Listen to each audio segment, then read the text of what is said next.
السلام عليكم. احنا هنعمل 5-6 فيديوهات على الموضوع اللي انا هقوله ده دلوقتي. طبعا هم حاربونا في الاول انها ما بتعيش في مصر، عاشت ما بتكبرش، كبرت مجوفه ومخوخه، ما بتطلعش خشب، طلعت خشب.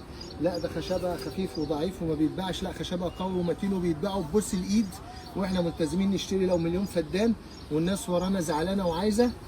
المهم يعني بص، كل حرب ممكن تتقال اتقالت، اما نجحت بقى نجاح باهر والناس كسبت والناس اللي زرعتها انتجت والناس اللي زرعتها خدت منها فلوس، دخلوا في قصه ثانيه خالص.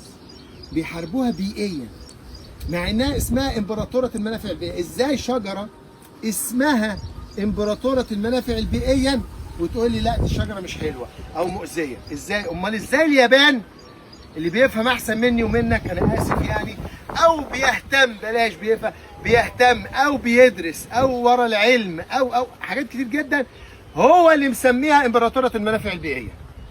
يعني الاسم اللي اطلق على هذه الشجره كلمه امبراطوره المنافع البيئيه ده في اليابان. طبعا في الصين اسمها الشجره المعطره، وفي شرق اسيا اسمها الشجره العلفيه، وفي امريكا انت عارف ليهم في الاقتصاد على طول وفي الفلوس اسمها اسرع شجره تنمو وتنتج اخشاب في العالم. طبعا اخشاب موبيليا فاخره. وفي اوروبا اسمها اميره الاشجار اللي هي الباولونيا. تمام كده؟ كل ده ويقول لك دي وحشه، دي مؤذيه، دي مش عارف ايه، ويقول لك كلام تافه. اول فيديو يقول لك اصل ورقها بيقع، اصل ورقها كتير وبيقع. ده في اوروبا بيقول لك هي بتاخد النيتروجين من على بعد متر وتطلعه لك على وش الارض عشان النباتات اللي على وش الارض تستفيد، ودي حقيقه. بيزرعوا لو ارض لا تصلح للبقوليات، ودوروا بقى في النت زي انتوا كده بتدوروا على الكلمه الوحشه، دوروا على الكلمه الحلوه. يقول لك في اوروبا ايه؟ الارض دي لا تصلح للزراعه، مش خصبه، مش حلوه، ما فيهاش عناصر. يقول لك يزرعوها بولونيا داير ما يدور، ويزرعوا كل 4 متر ولا 5 متر صف بولونيا لمده 3 سنين، عشان كل ما الورق يقع كل سنه يقلبوه في التربه، لان في نسبه نيتروجين عاليه، فيقلبوه في التربه ويخلطوه مع التربه، فيزودوا، يحسنوا التربه ويزودوا خصوبتها، وبعد ال3 سنين يزرعوها تبقى صالحه هذه الارض لزراعه البقوليات. ده اللي بيحصل في اوروبا. انت ما بتجيبش ليه المعلومه دي وتقولها؟ انت شرط تجيب اي اشاعه ولا اي كلمه وحشه وخلاص؟ ما تجيب المعلومه دي. وفي جميع دول العالم بيزرعوا البولونيا سور داير ما يدور، كثيف، رجل غراب، وساعات يزرعوه دورين او 3، وساعات يزرعوا، مش ساعات، المشاريع الكبيره بيزرعوا 30% من الارض اصفف متعدده داير ما يدور. وبعد 3 سنين بقت شجره جدر وساق وتاج اللي احنا بيجي عندنا هنا في 1.5 سنة الحمد لله.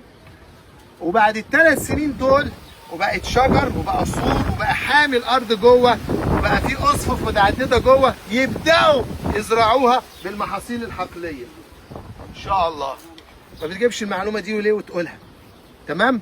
فحكايه ان هي ورقها بيقع في الشتاء وكده كده ورق الدنيا كلها بيقع. طب ما الجزورينا ورقتها وبريه، لما بتقع بتموت اي حاجه تحتيها، ما ينفعش تزرع تحتيها حاجه خاص بسبب ورقتها. ما بتقولش ليه كده؟ انت جاي على الورقه عاليه النيتروجين اللي لما بتقع في الارض وتتقلب مع التربه بتزود النيتروجين.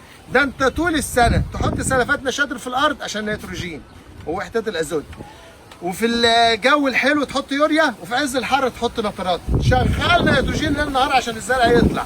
يوم لما يجي لك شجره ورقها كله نيتروجين جابته من تحت الارض، من المتبقيات، من اللي بيهرب منك تحت خالص على بعد متر، وتطلعه لك على وش الارض وتحسن لك التربه وتزود لك خصوبتها، تقول لي لا اصل ورقها بيقع. ايه ورقها بيقع؟ ده ورقها بيقع بيفيد الارض، ورقها بيقع بيفيد الزرع. فحكايه انها وافره الظل وان ورقها بيقع دي فايده، دي مصلحه مش عيب. هنكمل في الفيديوهات التانيه. مع السلامه.